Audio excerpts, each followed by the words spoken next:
Welcome into the Toby Foreman Show. Doing an extra special job on the show for Toby today, because I'm going to make sure he remembers that my birthday's coming up in November 7th, so don't forget about that, Toby.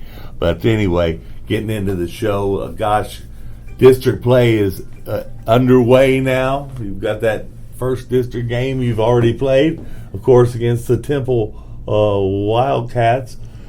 And Coach, you got another one this week. Last week didn't go like we wanted. We didn't play very good at times on offense, very good at times on defense. Special teams was definitely the consistent bright spot. Ran another kickoff return back, and then did a really, really good job of coverage on punts and kicks.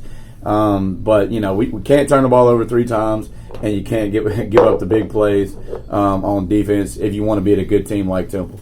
Yeah, and the Wildcats are always ready to play at home, and tough crowd at Midway is always tough at home, man. Every time you got them coming up, but the Temple Wildcats are definitely going to be there at the end of district play, one of those playoff spots, along with the Shoemaker Gray Wolves, in my opinion. But Midway, tough opponent, always tough.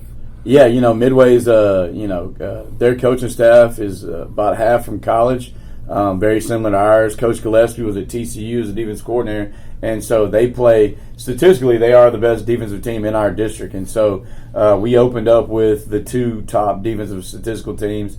And so, we've got to do a good job of holding on to the football, not turning it over in the air, and then capitalizing on the end of these drives. We've really done a good job in the red zone this year, but it's been the turnovers that have killed us. So we've got to do a better job there. And then, they're led on offense by their quarterback, Cash Pullen, great name. Yeah. And then a sophomore running back, Lathan Wisenhunt. He runs the ball hard, and he does a really, really good job in space. His brother is a free safety on this team, number 2, Landon Wisenhunt, probably the best player on their defense, besides Donovan Jones, who's been out, I think, with a hamstring injury.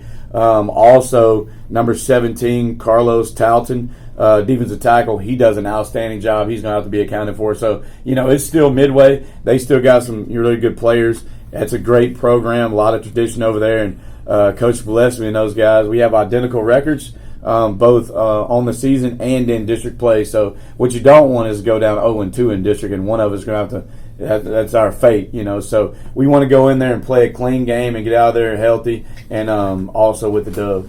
Did you want to play? I know you're making the schedule up, and sometimes it gets made up for you. Did you want to play these 2 tough guys right off the bat? The order really doesn't matter to me. It's just these games test who we are, and we're able to figure out what we need to work on for the following week, coming up. But either way, they're on the schedule somewhere. So whether they're first, last, in the middle, really doesn't matter. And as I said earlier, anybody in this district can beat anybody on any given night. I believe that, and it's probably never been more true than this season. And health and depth for y'all.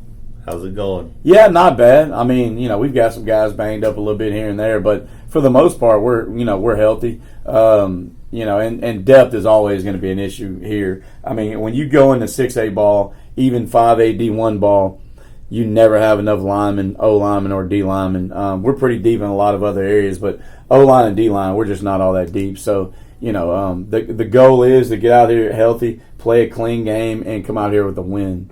Yep, and you got to watch it because those kids been working hard all week getting ready for that ball game. You know that one stung from the other night. They want to get it over with and go out and beat this Midway team. Midway's tough to play at home too.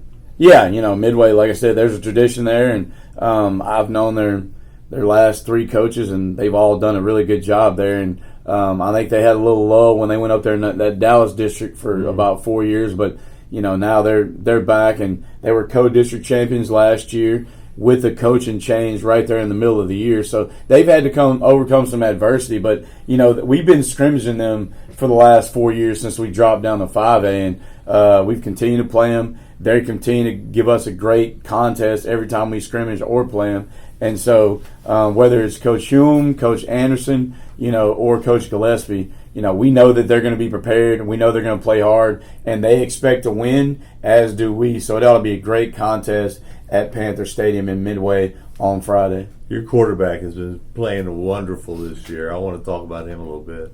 Yeah, Ty, he threw for 300-something yards the other day, and he did throw two interceptions, but one of those I would say definitely wasn't on him. I mean, he was literally in the process of throwing the ball and got hit and threw it directly to a linebacker. And the other, there was just a safety sitting there on the backside. He just did not see, and he threw it right to the guy. But Ty's a guy that he understands we got to protect the ball, and he can do it with his legs and with his arm. And tough kid, junior, runs track, plays basketball, straight A student. Malachi also comes in still for me some of the time to spill him and on different packages. He's done an outstanding job.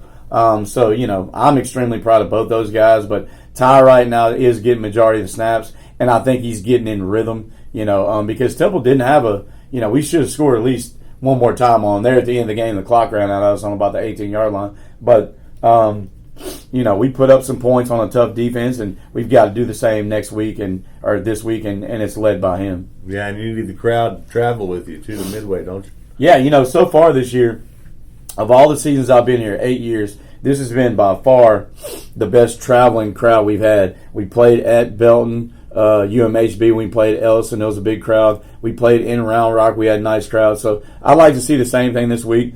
Come out and support these kids, support our school and our program. And that's a big deal to me, and I know it's a big deal to our student athletes. Yeah, and they're working hard. I know grading periods is coming out, and those kids have been working hard. How much does the tutoring and the group study and that stuff help out these kids? Well, we go to tutorials multiple times a week, and it really is paying off. We didn't have any varsity players that are ineligible. All of them are eligible, and that's a big deal. And very, very few on the sub-varsity levels. We have over 240 kids in the program, and it's single digits on the ones that actually are ineligible. So, kudos to our athletes, kudos to our faculty and the parents for pushing grades and sticking with that, because all in all, that's why we're here, is not to win football games only, is to get an education, and that's what these young men are doing. Oh, these kids are great too, man. I just love when I'm on the sidelines, even after the loss the other night. They came up and said hi to me, came up and shook my hand and said thanks for coming out, and supporting us and stuff like that. And that's just unbelievable, and being able to interview you and talk with you, it's great. Well, number one, everyone loves Danny Hull, but number two, we have some really good kids, and a lot of them been in the program now for 3-4 years. They know what the expectations are. Know how to win, know how to lose. We don't like talking about that, but you're not going to win every game, and that's the reality of it. How do you act when something bad happens? And we've done a good job of bouncing back thus far. Hadn't lost back-to-back games, and I don't know how long. I mean, I think 3 years ago we lost, back-to-back games. Other than that, it just don't happen very often. Mm-hmm. So not something that we're really looking forward to. We want to win this game. We know it's going to be tough. Our kids are balled in. Our kids have had a good week of practice. We've worked hard starting on Saturday. We came back after the loss of Temple. We watched film. We lifted. We ran. And we talked about what is it going to take to get back on track. And that's something that the kids have bought into, and I know our staff is feeding in them every day. All right. Well, good luck as always, brother. I wish I could come up there with you, but I've got to hang out here in town. We've got a couple games in town. So. Well, check me on the scoreboard, and as always, go Grey Wolves.